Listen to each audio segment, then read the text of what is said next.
Just you wait.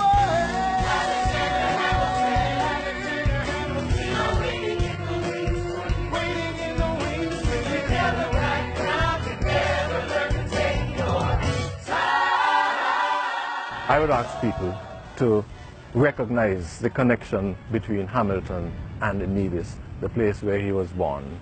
I don't know whether the word Nevis is mentioned in the musical. It's not, but that's unfortunate, because if that word had been mentioned, that would have sparked interest in finding out where is Nevis.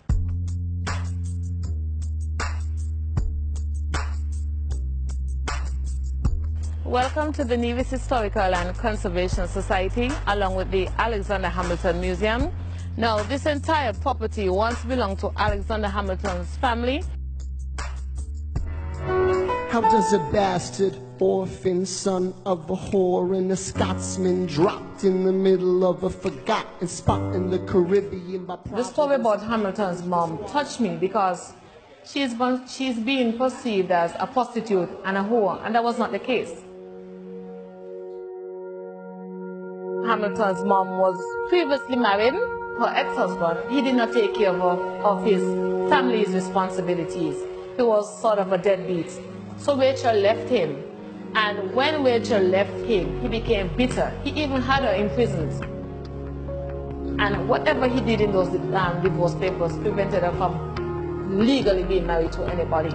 She had already met Hamilton's dad. So because she could not be remarried, she had illegitimate children from Hamilton's dad.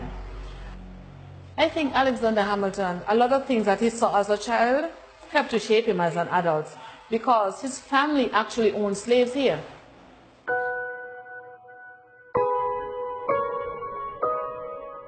Nevis was at one time the head of what we call the Royal African Company. So all of the slaves to be sold in the Leeward Islands were landed in Nevis, just up the street there. Slave traders were from Britain primarily, and they went to Africa to collect slaves.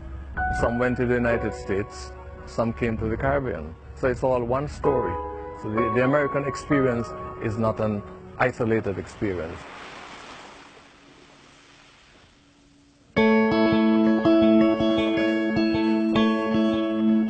Nevis for me represents the Caribbean of a bygone era. It's the Caribbean as it was meant to be. When development comes, sometimes everybody wants to have modern new things.